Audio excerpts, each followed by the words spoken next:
So hello everyone, आज आपण सांडग्याची भाजी म्हणजेच वाळवणीतले वडे याची भाजी बनवणार आहोत, कालवण बनवणार आहोत. तर बघा, हे आहेत वाळवणीतले वडे मुगाचे, कोणी सांडग्याची भाजी बोलतं. त्यासाठी मी घेतलेले आहे कांदा, कढीपत्ता, टोमॅटो आणि आलं लसणाची पेस्ट करून घेतलेली आहे. तर मी कढई घेतलेली आहे, त्याच्यात 1 चमचा तेल टाकलं आणि आता हे जे वडे आहेत हे आपल्याला चांगले खरपूस लाल होईस्तोपर्यंत भाजून घ्यायचे आहेत, जेणेकरून हे वडे आपल्या कालवणात खूप पटकन शिजतात आणि काही जास्त वेळही लागत नाही. त्यामुळे याला भाजून घ्यायचं चांगलं. तर चांगलं लालसर रंगावरती भाजून घ्यायचं, सारखं हलवत राहायचं जेणेकरून खाली आपले वडे जळणार नाहीत. अशा प्रकारे तुम्ही बघू शकता की जरा असे लाल झालेलं आहे आणि आता आपल्याला हे खाली उतरून घ्यायचे आहे. आता मी कढई घेतलेली आहे, कढईमध्ये मी आता 2 ते 3 चमचे तेल टाकलेलं आहे. आता याच्यामध्ये आपण टाकून देऊयात मोहरी चांगली तडतडून द्यायची आहे. गॅस मीडियम ठेवायचा आहे. सोबतच आपण याच्यात टाकून देऊयात जिरेही चांगले तडतडून द्यायचे आणि यामध्ये आपण टाकूयात कढीपत्त्याची पानं, त्याला चांगले तडतडून द्यायचं आणि मग कांदा टाकून द्यायचा आणि चांगलं असं व्यवस्थित त्याला हलवून घ्यायचं. चांगलं लालसर रंगावरती परतून घ्यायचं, सारखं ढवळत राहायचं. आता इथे मिक्सरचं मी भांडं घेतलेलं आहे. यामध्ये आपण जे काही वडे भाजले होते ते थोडेसे वडे आपल्याला काढून घ्यायचे आहे. याच्यात आपण शेंगदाण्याचा कूट वगैरे टाकणार नाही आहोत. मी हे वडे वाटून टाकणार आहे आणि सोबत टाकणार आहे थोडीशी कोथिंबीर वाटून. खूप छान टेस्ट येते याने, म्हणजे बरोबर सांडग्याची भाजी किंवा मग वड्यांची भाजीच वाटते. शेंगदाण्याचा कूट नाही टाकत मी. तुम्ही असं नक्की करून बघा, काहीतरी वेगळा.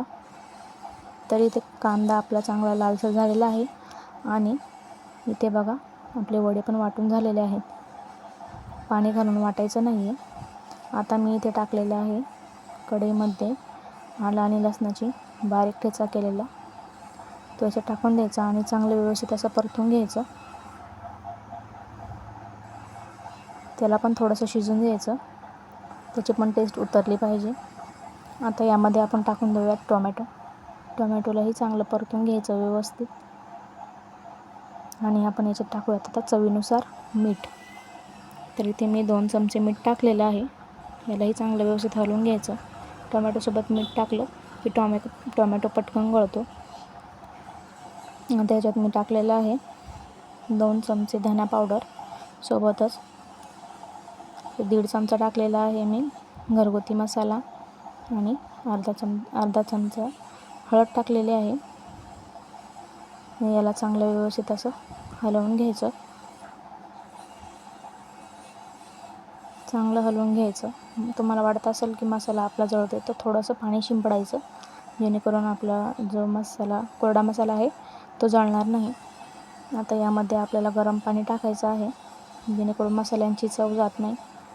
गरम पाणीच टाका शक्यतो, जेणेकरून वडे पण पटकन शिजतात आणि भाजीची चवही जात नाही. मी ते गरम पाणी टाकलेलं आहे. आता यामध्ये आपण जो वाटून घेतलेला आहे वडे आणि कोथिंबीर ते टाकून द्यायचं आणि त्यानंतर आपल्याला इथे टाकायचे आहेत वडे आणि याला चांगलं उकळी येतोपर्यंत शिजून द्यायचं. इथे बघा चांगली अशी उकळी आलेली आहे, तुम्ही बघू शकता. किती छान असं कालवण आपलं मस्तपैकी लफतपीत तयार होतं. आता याच्यावर झाकण ठेवायचं आणि 15 ते 20 मिनटं याला असं साईडने थोडंसं ओतू जाऊ नये म्हणून थोडंसं साईडला झाकण ठेवायचं.